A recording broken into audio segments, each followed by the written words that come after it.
All right, this next section, policy design. Check out these videos here. This is where you work with your broker to create how much do you want to be putting in? That's probably the biggest thing you want to decide. If you want to start out small, $20,000 a year.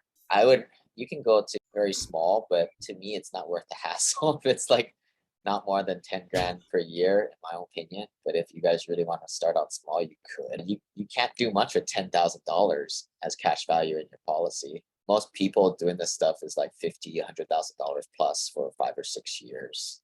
That way, after a few years, you have $100,000, $200,000 of dry powder there to invest and do what you want. The way we are designing it, is to stay within the tax limits, along with the company has some limits, but it is designed mainly for maximum cash value. Another appeal, especially for investors, is the flexibility. So maximum cash value, and that's early cash value so that we can redeploy it, not giving up the long-term growth. So you're giving up some of that long-term growth for the earlier cash value, but then you're also introducing a lot of flexibility for the what ifs. What if you don't have enough to make the premium year 2 or 3, and so that flexibility component is often overlooked. Yeah, and that's what we were talking about earlier. Just for example, like Guardian has a great flexibility for business entrepreneurs, or you don't need to be business entrepreneurs, but that was like the profile that we picked, where you could make your payments for that year,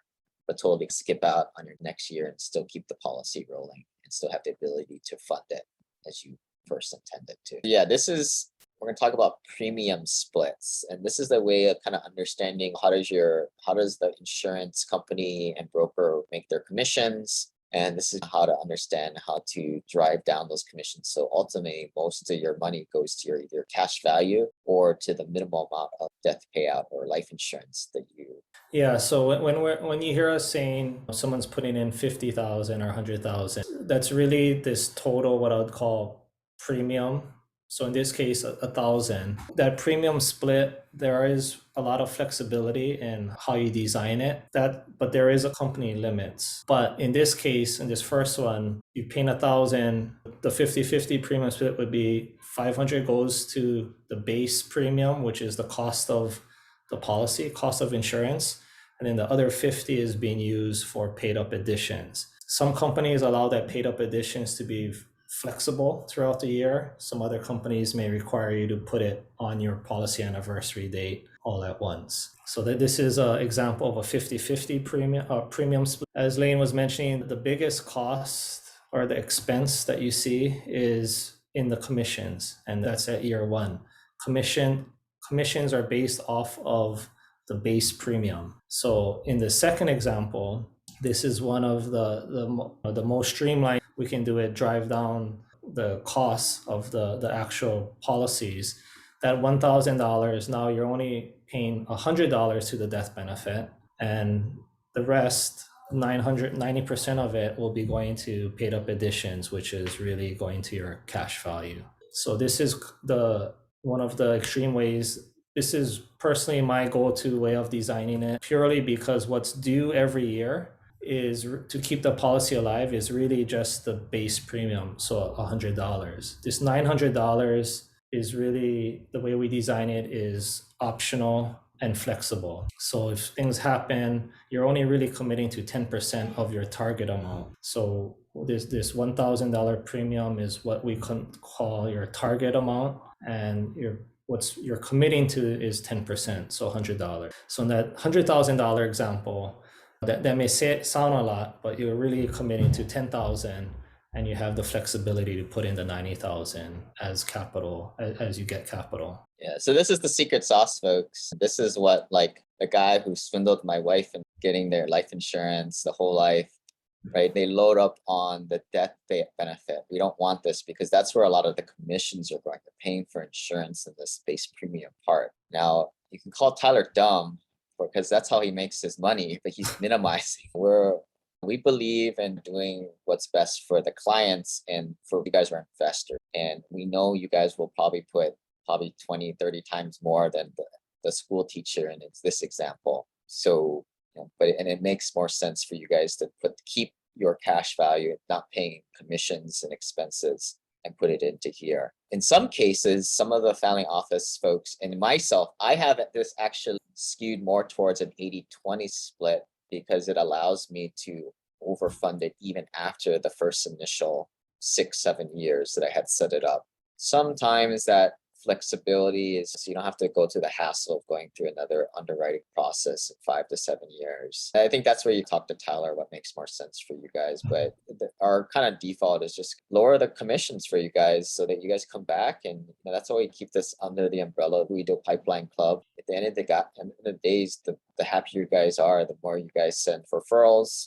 If you guys, I think most people thus far, they've been more than happy. Tyler is always willing to open up his personal portfolio, telling him not only how to do the policies, more holistically, how he uses it in his investment. And he doesn't really need much these days. He's financially free. So these angels are his, these wings are his. It's not all about commissions for us. It's more about, I hate to say it, helping people. It seems so slimy when I say it. But you guys come up with bigger policies too, and helping your friends. And at the end of the day, this is what helps you guys jump into more and more deals, right?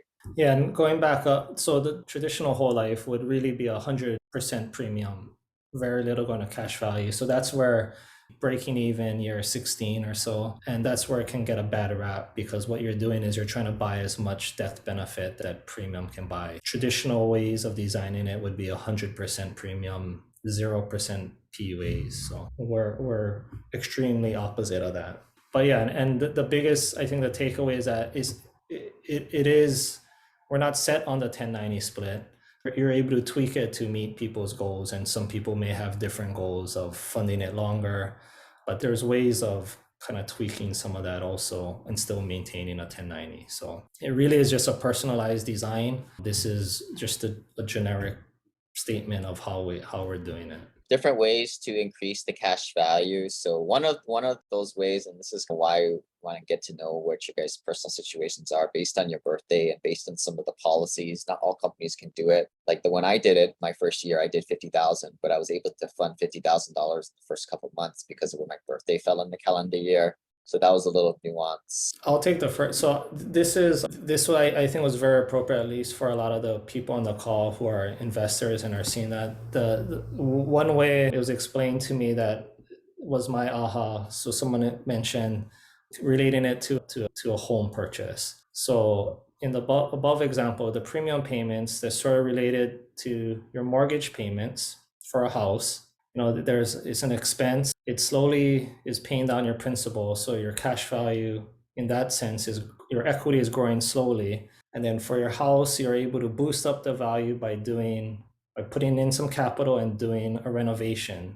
So say you do a kitchen renovation, 20,000, it boosts up your house value 20,000, or hopefully maybe 40,000. And then you go and refi and you take out, because of that boosted up value. Now with the paid up edition on that renovation, you see the immediate boost in cash value or equity of your home, and then you're accessing that cash value via HELOC. That's very similar to a life insurance policy where you're paying the base premiums.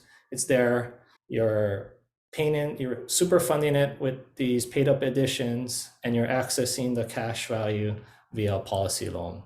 Some of you guys have done this strategy where you get a HELOC to pay down your mortgage with simple interest versus amortized interest, which worked. I've always argued against it. It's better just to take that money and go grow your money 4 or 5 times as fast in investments than to pay down your stinking mortgage. But this whole strategy kind of operates in the same mindset. If you guys are familiar how that works. If you guys want to go look at that webinar, it's SimplePassiveCashflow.com/HELOC. Again, I don't recommend that strategy, but it helps you understand how this is all. Yeah, so the reduced paid up, and that might be, so reduced paid up. So a lot of our designs, we do what you call a reduced paid up. This is an optional where we're basically cutting the requirement to pay any more premium. So when we're saying we're going to fund it for 7 years, after 7 years, if we do a reduced paid up, what's happening is it's taking the cash value currently in your policy and is buying a single premium paid up whole life policy where no other premiums are due from there on forward. It's good in that sense that expenses are cut, but it limits how much you can contribute. And really, you're not At that point, you won't be contributing anymore. The policy then will continue to compound and grow, and you'll still have access to it, but nothing is due after that.